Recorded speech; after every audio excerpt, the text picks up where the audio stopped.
ইয়ামসাসকাল্লাহু বিদুররিন ফালা কাশিফা লাহু ইল্লা হু ওয়া ইন ইউরিদকা বিখাইরিন ফালা রাদ্দা লিফাদলিহি ইউসিবু বিহি মান ইয়াশাউ মিন ইবাদিহি ওয়া হুয়াল গফুরুর রহিম। যদি আল্লাহ আপনাকে কোনো ক্ষতির ছোঁয়া লাগান তাহলে তিনি ছাড়া তো আর তা দূর করার কেউ নেই, আর যদি তিনি আপনার কল্যাণ চান তাহলে তার সেই অনুগ্রহ ফিরিয়ে দেওয়ার মতো কেউ নেই। তিনি বান্দাদের মধ্যে যাকে ইচ্ছা কল্যাণ দান করেন, তিনি ক্ষমাশীল পরম দয়ালু। আর মুহাম্মদ সাল্লাল্লাহু আলাইহি ওয়াসাল্লাম হলেন আল্লাহ রাসূল। এ সাক্ষ্য অন্তর্ভুক্ত করে তার আদেশ পালনে আনুগত্য করা, তার আনিত সংবাদে তাকে সত্যায়ন করা এবং তার রবের ইবাদতের ক্ষেত্রে তার দেখানো পদ্ধতিতে চলা, এসবই অন্তর্ভুক্ত করা হয়েছে। কাজে আল্লাহর ইবাদত করা হবে শুধু সেই পদ্ধতিতে, আল্লাহর ইবাদত শুধু সেই পদ্ধতিই করতে হবে যা রাসূল সাল্লাল্লাহু আলাইহি ওয়াসাল্লাম নিয়ে এসেছেন। রাসূল সাল্লাল্লাহু আলাইহি ওয়াসাল্লামের তরিকা অনুযায়ী ইবাদত করতে হবে। আল্লাহ সুবহানাহু ওয়া তাআলা বলেন, লাকাদ জাআকুম রাসূলুম মিন আনফুসিকুম আজিজ লাকাদ জাআকুম রাসূলুম মিন আনফুসিকুম আজিজুন আলাইহি মা আনিতুম হারিসুন আলাইকুম বিল মুমিনিনা রাউফুর রহিম। তোমাদের নিকট তোমাদের মধ্য হতে একজন রাসূল এসেছেন, তোমাদের কষ্টকর বিষয়ে তার জন্য দুঃসহ, তিনি তোমাদের ব্যাপারে আগ্রহী, মুমিনদের প্রতি তিনি স্নেহপরায়ণ, রহমদিল। অন্যত্র তিনি বলেন, আল্লাযীনা ইয়াত্তাবিউনার রাসূলান নাবিয়্যাল উম্মিয়্যাল্লাযী ইয়াজিদুনাহু মাকতুবান ইনদাহুম ফিত তাওরাতি ওয়াল ইনজিল। তারা সেই উম্মি নবীর অনুসরণ করে যার কথা তারা তাদের কাছে থাকা তাওরাত ও ইনজিলে লিপিবদ্ধ পাচ্ছে। আল্লাহ তাআলা বলেন, ফাইন তানাযাতুম ফি শাইইন ফারুদ্দুহু ইলাল্লাহি ওয়ার রাসূল ইন কুনতুম তুমিনুনা বিল্লাহি ওয়াল ইয়াউমিল আখির যালিকা খায়রুন ওয়া আহসানু তা'ওয়িলা। অতঃপর কোনো বিষয়ে তোমাদের মধ্যে মতভেদ ঘটলে তা উপস্থাপিত করো আল্লাহ ও রাসূলের নিকট, যদি তোমরা আল্লাহ ও আখিরাতে ঈমান এনে থাকো। এ পন্থাই উত্তম এবং পরিণামে শ্রেষ্ঠতম।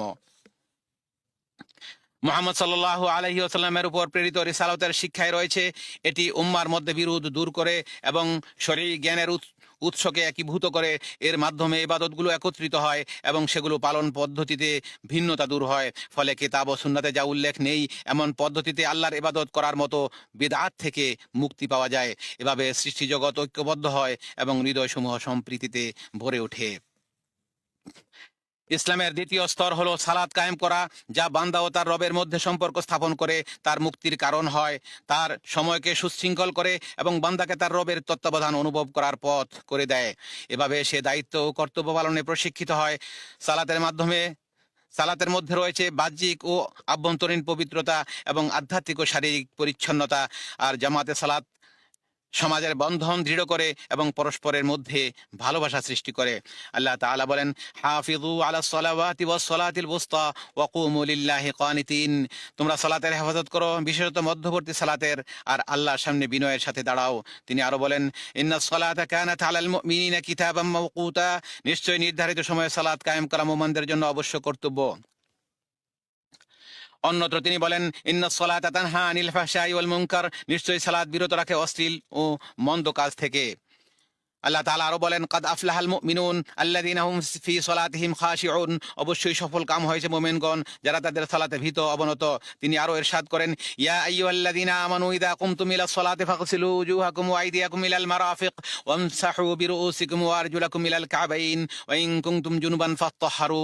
হে মুমিনগণ, যখন তোমরা সালাতের জন্য দাঁড়াও তখন তোমরা তোমাদের মুখমণ্ডল ও হাতগুলো কোনই পর্যন্ত ধুয়ে নাও এবং তোমাদের মাথা মাসে করো, পায়ের টাকনু পর্যন্ত ধুয়ে নাও। আর যদি তোমরা অপবিত্র থাকো তবে বিশেষভাবে পবিত্রতা অর্জন করো। তিনি আরো বলেন, ওয়াকিমিস সালাতা তারাফাইন নাহারি ওয়া যুলাফাম মিনাল লাইল ইন্নাল হাসানাতি ইউযহিবুনাস সাইয়্যাত যালিকা যিকরা লিয-যাকিরিন। আর আপনি সালাত কায়েম করুন দিনের দু প্রান্তভাগে ও রাতের প্রথমাংশে। নিশ্চয়ই সৎ কাজ অসৎ কাজকে মিটিয়ে দেয়। উপদেশ গ্রহণকারীদের জন্য এটি এক উপদেশ। ইসলামের আরো একটি স্তম্ভ হলো যাকাত প্রদান করা। মানুষের অর্জিত সম্পদের একটি নির্দিষ্ট অংশ নির্ধারিত সময় নির্ধারিত খাতে ব্যয় করা। এতে সমাজের কল্যাণ হয়, অর্থনীতির গতি বৃদ্ধি পায়। এতে রয়েছে মনকে কৃপণতা, লোভ ও স্বার্থপরতা থেকে পবিত্র করার শিক্ষা এবং নিজেকে দান দক্ষিণার প্রশিক্ষণ দেয়া। এছাড়াও এটি অভাবীদের প্রয়োজন মেটানো, সামাজিক বন্ধন শক্তিশালী করা এবং সমাজের সদস্যদের মধ্যে ভালোবাসা ও সম্প্রীতি গড়ে তোলার মধ্য দিয়ে সামাজিক সংহতি অর্জনের কার্যকরী উপায় হিসাবে কাজ করে। আল্লাহ সুবহানাহু ওয়া তাআলা বলেন, وآتوا الزكاة وما تقدموا لأنفسكم من خير تجدوه عند الله إن الله بما تعملون بصير। আর তোমরা যাকাত দাও এবং তোমরা উত্তম কাজের যা কিছু নিজেদের জন্য পেশ করবে আল্লাহর কাছে তা পাবে, নিশ্চয়ই তোমরা যা কিছু করছো আল্লাহ তা দেখছেন। তিনি আরো বলেন, ورحمتي وسعت كل شيء فسأكتبها للذين يتقون ويؤتون الزكاة والذين هم بآياتنا يؤمنون। আমার রহমত সবকিছুকে পরিবেষ্টন করে আছে, অতএব যারা তাকে অবলম্বন করে